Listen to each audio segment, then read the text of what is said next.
a pesar de que Estados Unidos, la Unión Europea, buena parte de las repúblicas hispanoamericanas, un total de 50 países de todo el mundo, se pusieron del lado de Juan Guaidó reconociéndole como presidente legítimo. El régimen venezolano contaba con algunos aliados y, lo más importante, no había perdido ni un ápice de su inquebrantable voluntad de poder. Luego llegó la pandemia que todo lo trastocó, y el descenso a los infiernos de la oposición venezolana, tentada nuevamente de llegar a acuerdos con el régimen para encontrar cabida dentro de él. La figura de Guaidó fue perdiendo enteros mientras el líder de su partido, Leopoldo López, conseguía escabullirse de la prisión domiciliaria y poco después se exiliaba en España. Esta semana se enterró definitivamente el experimento Guaidó, el último intento de la oposición para recuperar la democracia en su país. No vamos a engañarnos, era una muerte anunciada. Hace unos meses, una parte de los opositores decidió poner fin a la cuarta legislatura de la Asamblea Nacional, la salida de las elecciones de 2015 sobre la que, 3 años después, surgió el gobierno interino de Guaidó. A lo largo de ese año hubo esperanzas ciertas de que el chavismo pasase a mejor vida. Nicolás Maduro se asustó e incluso se mostró partidario de negociar, pero era una simple táctica dilatoria para reunir de nuevo fuerzas y aplastar todo intento de normalizar la vida política venezolana. López y Guaidó eran la última esperanza real que quedaba a los demócratas venezolanos de aventar a Maduro y provocar una transición en el país. Ambos están ya completamente fuera de juego. Guaidó ha resistido todo lo que ha podido, pero su presencia era incómoda no ya para el régimen, que por supuesto, sino para sus propios compañeros de la oposición. De López son pocos los que se acuerdan. Quizá en el futuro su figura resurja, pero, a pesar de todo lo que dio que hablar hace unos años, hoy apenas se sabe nada de él. En Venezuela, entre tanto, todo sigue como estaba, hace 4 años cuando Guaidó, López y millones de venezolanos pensaron que, esa vez sí, al chavismo y a su líder máximo le había llegado su hora. La economía está en las últimas, Venezuela no es ni sombra de lo que fue hace 2 décadas, pero tampoco de lo que era cuando murió Hugo Chávez en 2013. Desde entonces el PIB se ha derrumbado, ha pasado de los 372.000 millones de dólares en 2012 a los 82.000 del año pasado, una reducción del 78%. Ningún otro país en todo el mundo ha tenido un desplome semejante, ni siquiera los que han tenido que padecer conflictos bélicos. De la pobreza y de la dictadura es de lo que muchos venezolanos quieren escapar. Los que pueden ya se han marchado. Hay unos 7 millones repartidos por todo el mundo. Esto ha convertido al que hace no tanto era uno de los lugares más prósperos de Hispanoamérica en un país del cuarto mundo. Hoy, en términos de renta per cápita, Venezuela juega en la liga de los países africanos o la de los países centroamericanos más pobres como Honduras. Esto no era así hace 20 años. Venezuela tenía problemas, pero nunca llegó a los niveles de miseria generalizada que padece en la actualidad. De la pobreza y de la dictadura es, de lo que muchos venezolanos quieren escapar. Los que pueden ya se han marchado. Hay unos 7 millones repartidos por todo el mundo. Solo en Colombia hay más de 2 millones, aproximadamente 1 millón en Perú y medio millón en España. Pero el régimen, en lugar de debilitarse, se hace cada vez más fuerte. La salida precipitada y a escondidas de Juan Guaidó es la metáfora de ese fortalecimiento. Hace unos días informó que había viajado a Colombia para asistir a una conferencia internacional organizada por Gustavo Petro para que representantes de varios países ideasen soluciones para poner fin a la crisis en Venezuela. Colombia acusó a Guaidó de entrar de forma irregular y procedió a expulsarle. En ese punto no le quedó otra opción que marcharse del país rumbo a Estados Unidos, temeroso de que a su vuelta a Venezuela fuese detenido, interrogado por el SEBIN y posiblemente encarcelado en condiciones infrahumanas como le ha sucedido a cientos de opositores. En el interior del país el poder de Maduro es omnímodo.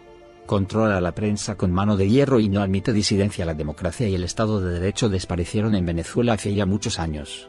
Hugo Chávez fue minándolos pacientemente y Maduro les dio la puntilla mediante 2 golpes de Estado, uno en 2018 creando una Asamblea Nacional a su gusto y otro más en 2020 con la convocatoria de unas elecciones a las que no concurrió la oposición y que estuvieron plagadas de irregularidades.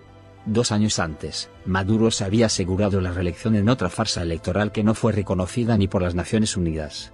Fue, en esos años cuando se instauró la dictadura chavista ya sin ningún tipo de cortapisa. Maduro, entre tanto, sabe mantener el equilibrio entre las diferentes familias del régimen. En el interior del país el poder de Maduro es omnímodo. Controla la prensa con mano de hierro y no admite disidencia. En el exterior se apoya en un grupo selecto de dictaduras como Cuba, Nicaragua, Rusia, Irán y China, que se encargan de darle cobertura internacional cuando la necesita.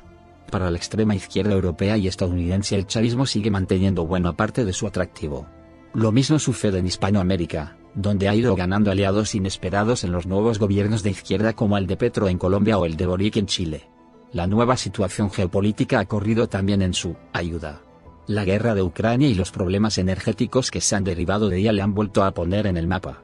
Aunque pésimamente gestionada, la industria petrolera venezolana aporta más de 500.000 de barriles al día. La Casa Blanca lleva meses coqueteando con la idea de levantar todas o parte de las sanciones que se impusieron en su día a cambio de que la producción de crudo aumente y eso ayude a amortiguar la subida del precio del barril en el mercado. Otro cambio que le ha venido que ni al pelo fue la victoria de Gustavo Petro en Colombia el año pasado. Tan pronto como tomó posesión del cargo en agosto inauguró una nueva era de relaciones con su vecino. Reabrió los más de 2.000 kilómetros de frontera y envió a un embajador a Caracas. Hasta ese momento la némesis de Maduro no era la desnortada oposición interna, sino Iván Duque, el presidente de Colombia, que había tomado el antichavismo como algo casi personal. Con Petro el cambio ha sido radical, tanto que sorprende a muchos colombianos. Se cree que Maduro y Petro han llegado a un acuerdo. El primero deja de prestar soporte al ELN, mientras el segundo se encarga de cabildear en Washington para que Estados Unidos retire las sanciones. En esto tiene su propia agenda. En Colombia sigue activa una guerrilla, el Ejército de Liberación Nacional, ELN, apoyada de forma más o menos explícita por el gobierno venezolano, que les permite establecer bases en su territorio. Se cree que Maduro y Petro han llegado a un acuerdo. El primero deja de prestar soporte al ELN y le fuerza a alcanzar un acuerdo de paz con el gobierno colombiano, mientras el segundo se encarga de cabildear en Washington para que Estados Unidos retire las sanciones. Ese acuerdo secreto vendría a explicar la conferencia de paz de esta semana en Bogotá. Ha invitado a representantes de una veintena de gobiernos de América y Europa para que busquen una solución al problema venezolano, pero no ha invitado a los opositores. La idea de la que parten es la de unas elecciones limpias con observadores internacionales para el año próximo. Pero, y aquí viene la pregunta, ¿por qué habría de querer Maduro celebrar unas elecciones que podría perder? El hecho es que existe la posibilidad de que termine aceptando un arreglo así. La oposición venezolana está muy acabada. Los principales líderes se encuentran en el extranjero o en la cárcel. El resto están peleados entre ellos y no se terminan de poner de acuerdo para escoger un candidato. La popularidad de Maduro se ha recuperado algo y ya ronda el 20% gracias a la ligerísima mejora económica del último año, ya que la inflación ha descendido hasta el 500%. Pero no terminan de entrar divisas a causa de las sanciones. A Maduro le cuesta vender su petróleo y cuando lo hace tiene que ser, muchas veces a descuento. La petrolera estatal PDVSA es ineficiente y sus administradores extraordinariamente corruptos. Una buena parte de la renta petrolera del Estado se pierde en las cuentas corrientes de los cabecillas del régimen. A lo largo del último mes el régimen ha desatado una redada contra la corrupción dentro de la empresa, en la que ha caído el ministro de Petróleo, un tipo especialmente siniestro llamado Tarek El Aissami, acusado por el gobierno de Estados Unidos de narcotráfico y de mantener fluidas relaciones con islamistas de Oriente Próximo. El escándalo, debidamente aireado por la prensa afín al régimen, estalló cuando una auditoría interna reveló que el 80% del crudo embarcado desde hace 3 años no se había pagado, al menos en la cuenta que debía hacerlo. Podría tratarse, obviamente, de una simple purga interna para eliminar posibles competidores. Es imposible saberlo porque el chavismo, que tan explícito es en la violencia y la represión, es muy opaco en todo lo demás.